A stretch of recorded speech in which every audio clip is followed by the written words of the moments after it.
एक राज जो लाश के साथ दफन हो जाता, एक कत्ल जिसकी पहचान तक मुमकिन नहीं थी, एक सनकी कातिल जिसने मौत को अपने तरीके से गढ़ा। उत्तर प्रदेश के बहराइच जिले में एक नहर के किनारे सन्नाटे में एक सिर कटी लाश पड़ी थी। कोई पहचान नहीं, कोई नाम नहीं, बस एक भयानक साजिश की झलक।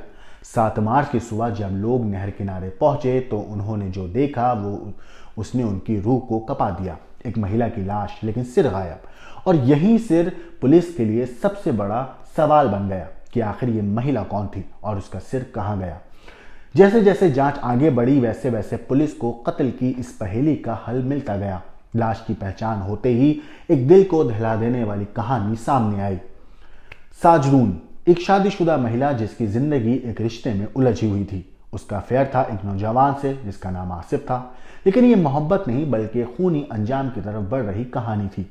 आसिफ एक मैकेनिक जिसके दिमाग में कत्ल का खौफनाक प्लान चल रहा था। एक साउथ इंडियन फिल्म देखी, सालार, जिसमें उसने देखा एक घातक हथियार और उसी हथियार को उसने अपने हाथों से तैयार किया। उसने बाइक की चेन्स पॉकेट से कत्ल का औजार गढ़ा और अपने प्यार को हमेशा के लिए मिटाने का फैसला कर लिया। 6 मार्च की रात एक सुनसान नहर का किनारा, साजरून को बुलाया गया, लेकिन उसे पता नहीं था कि ये उसका आखिरी सफर होगा। आसिफ ने मौका मिलते ही वार किया।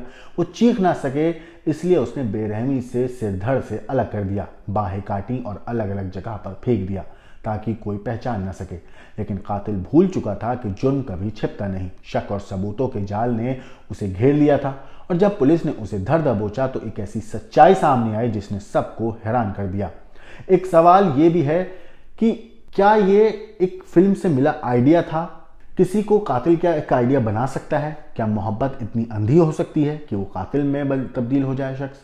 और सबसे बड़ी बात, आखिर ऐसी वहशी सोच जन्म कैसे लेती है? ये कहानी सिर्फ एक कत्ल की नहीं बल्कि इंसान के दिमाग में छुपे हैवान की भी है जो प्यार के नाम पर एक खूनी खेल खेल गया। नमस्कार दोस्तों, मेरा नाम है मोहम्मद आसिम और आप देख रहे हैं क्राइम तक।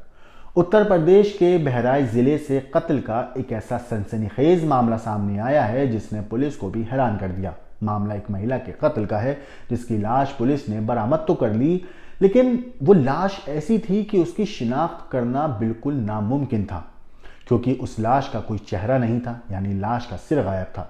बस इसी बात ने पुलिस को परेशानी में डाल दिया, लेकिन पुलिस ने जल्द ही उस लाश का सिर भी बरामद कर लिया। फिर कत्ल की इस वारदात का एक ऐसा खुलासा हुआ कि सब के सब हैरान रह गए। बहराइच का नानपारा थाना इलाके में एक नहर बहती है और उसी नहर के किनारे पुलिस को महिला की सिर कटी लाश पड़ी मिलती है। लाश का सिर वहां था ही नहीं। 7 मार्च को सामने आई ये कत्ल की एक ऐसी पहेली थी जिसका खुलासा एक कटे हुए सिर और एक अजीबोगरीब हथियार की बरामदगी के साथ हुआ। वो हथियार जिसे खासतौर पर कत्ल करने के लिए कातिल ने अपने हाथों से तैयार किया था। सिर्फ इसलिए तैयार किया था क्योंकि उसे लग रहा था कि ये कत्ल करने में आसान रहेगा ताकि वो एक महिला की जान ले सके। और इस हथियार को बनाने का आइडिया उसे एक साउथ इंडियन मूवी से मिला। उस मूवी का नाम है सालार। तो साउथ इंडियन मूवी से आइडिया लेकर महिला की हत्या करने और लाश का सिर काटकर गायब करने की इस कहानी की शुरुआत नानपारा के इसी मुकाम से होती है। सुबह सुबह जब लोगों ने महिला की ये लाश देखी तो उन्हें फौरन पुलिस को खबर दी क्योंकि पहली ही नज़र में मामला कत्ल का लग रहा था। महिला के सिर के साथ साथ उसकी बाहें भी गायब थीं। अब पुलिस मौके पर पहुंची तो बिना सिर और हाथ वाली इस लाश को देखकर उलझ जाती है। उसे समझ में नहीं आता कि आखिर वो इस मामले की तफ्तीश कैसे, कहां से शुरू करे। खैर, दिन ढलते ढलते महिला की पहचान साफ हो जाती है और पता चलता है कि बहराइच के करीबी जिले श्रावस्ती के चरमपुरवा गांव की रहने वाली ये महिला है। महिला का नाम है साजरून। लेकिन सबसे बड़ा सवाल यही था कि साजरून की ये हालत हुई कैसे, उसकी जान किसने ली और लाश के सिर और बाहों को अलग किसने किया। पुलिस की तफ्तीश की शुरुआत साजुरान के बारे में जानकारी जुटाने से होती है। पता चला कि साजुरान का पति मुंबई में रहकर नौकरी करता है जबकि साजुरान अक्सर अपने मायके यानी गांव चरमपुरवा आती जाती रहती है। उसे 2 साल और 7 महीने के 2 बच्चे भी हैं। लेकिन जांच में पुलिस को पता यह भी चला कि शादीशुदा साजुरान का अपने ही गांव के पास के रहने वाले आसिफ नाम के एक नौजवान से अफेयर भी था। तो क्या इस नौजवान ने ही साजुरान की जान ली? पुलिस इस सच्चाई का पता लगाने की कोशिश करती है और जल्द ही उसे दोनों के मोबाइल फोन की लोकेशन से पता चला कि 6 मार्च को न सिर्फ साजुरान और आसिफ के मोबाइल फ़ोन की लोकेशन साथ साथ थी, बल्कि वो साथ ही साथ नानपारा के उस नहर के किनारे भी गए थे। अब पुलिस का शक जो था वो यकीन में बदल चुका था, मगर दिक्कत ये थी कि कत्ल के बाद पकड़े जाने के डर से आसिफ अब घर छोड़कर गायब हो चुका था। हालांकि पुलिस ने उसे बहराइच के ही मथुरा पुल के पास से तब गिरफ्तार कर लिया जब वो नेपाल भागने की फिराक में था।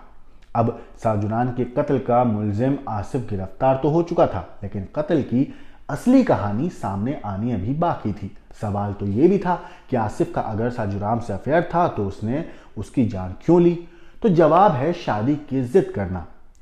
और गिरफ्तार आसिफ ने यह भी बताया क्योंकि साजुराम शादीशुदा थी तो उसे शादी नहीं कर सकता था, लेकिन वो आसिफ से शादी करने की जिद पर अड़ी थी।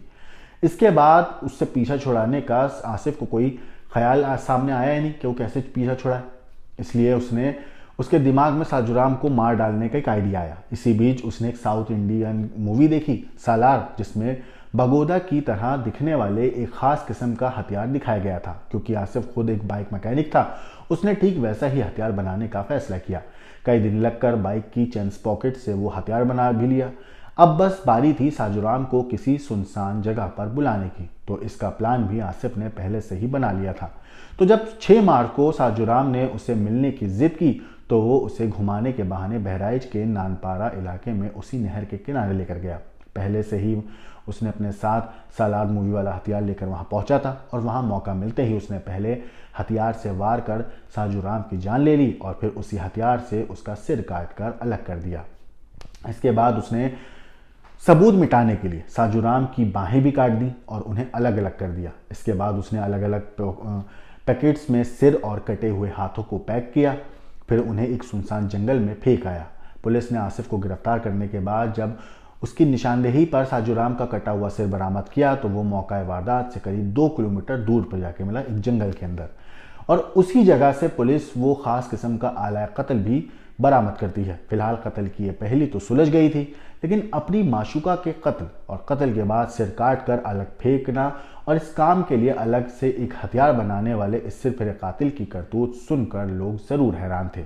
इस कातिल के ऊपर आपकी जो कुछ राय है, आपको जो भी कहना है, हमें कमेंट करके जरूर बताइएगा। बाकी देश और दुनिया की क्राइम की खबरों के लिए देखते रहिए क्राइम तक।